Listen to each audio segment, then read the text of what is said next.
Our story today is called Nightsong. What do you think it's going to be about? Into the night and the song. What animal is that? A bat. Ooh.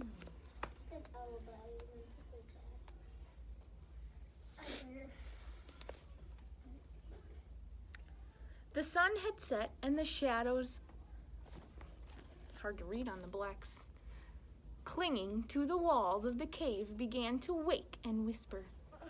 Kiro, little wing, the bat mother said to her children, tonight you must fly out into the world and I will wait here for you.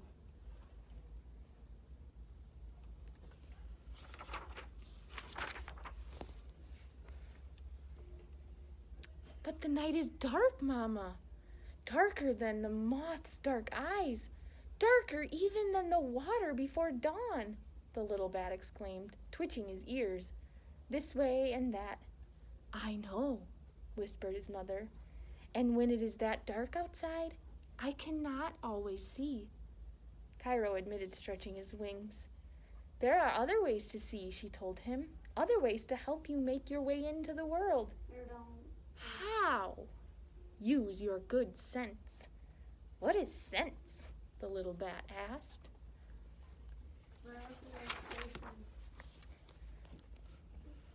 His mother folded him in her wings and whispered into his waiting ears. Sense is the song you sing out into the world, and the song the world sings back to you. Sing, and the world will answer. That is how you'll see. What is she talking about? Now fly from our cave to the pond where we bats like best to eat. Have your breakfast, then fly home, but do not go farther than the pond, not unless your song is sure. And then she let him go. But they don't go out at morning. Cairo fell into the cold air for an instant, then flapped and turned and flew out past the mouth of the cave and into the waiting night. It's pretty dark. At first, Cairo tried to peer his way through the dark. Long arms rose up in front of him, waving slowly, blocking his path. He could not see around them or over them. Cairo was frightened.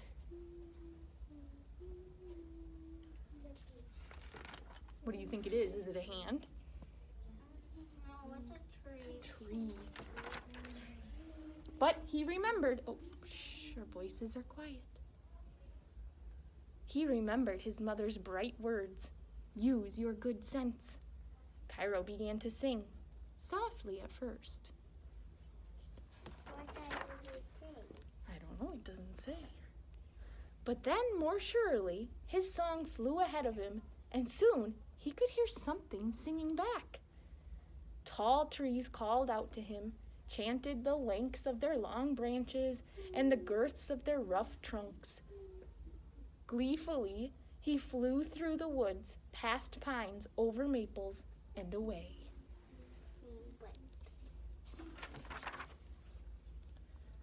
Flying higher now, Cairo saw something sliding through the sky towards him. So out went his song, and where danger once threatened, now Cairo saw only a flock of friends flying above him on their evening errands. Where is he? Down here?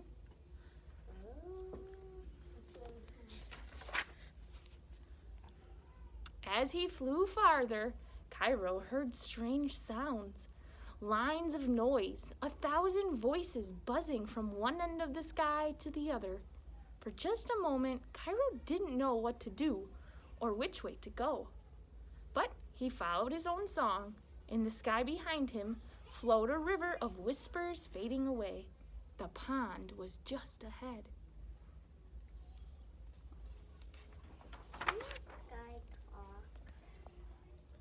When Cairo came to the pond, singing still, he was very hungry.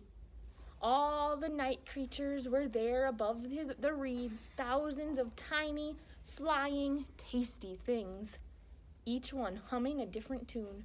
For Cairo, each of their songs sounded like breakfast.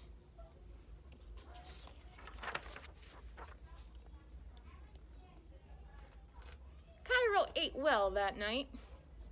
When he was full, he stretched his wings again and thought about flying home. But he began to wonder a little. What lays beyond the pond? What lays beyond his mother's words? Uh-oh. So, Cairo flew a bit farther, and the familiar fell away from him. Out to the margins of the world. Then he was truly on his own. He flew fast towards a high dune, each grain of sand calling out in chorus as he passed. Cairo flapped up and over the top of the dune and out over the strand, singing louder than he had ever sang before.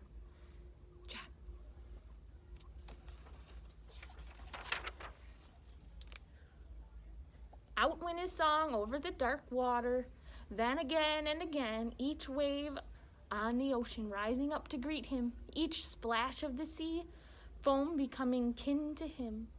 The sky began to change, growing light, and cast long shadows over the shore. With the morning came memory, his mother's voice, her warm wings. Cairo knew it was time to go home. But he will not.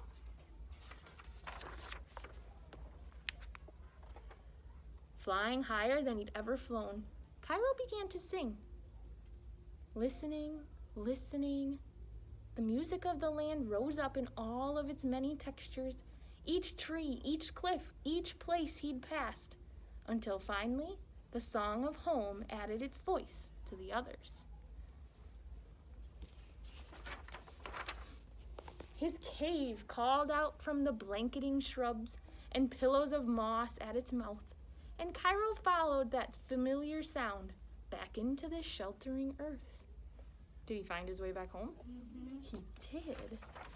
I wonder why. His mother caught him all up in her wings and asked, "Was it very dark in the world? Little wing, what did you see?"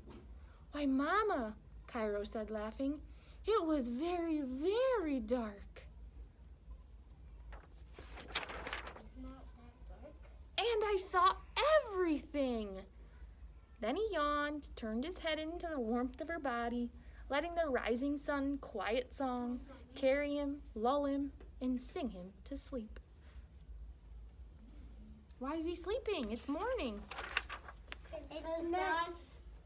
Bats sleep at nocturnal. They're nocturnal. They sleep At night. at night. No, they don't sleep at night. They sleep in the Day.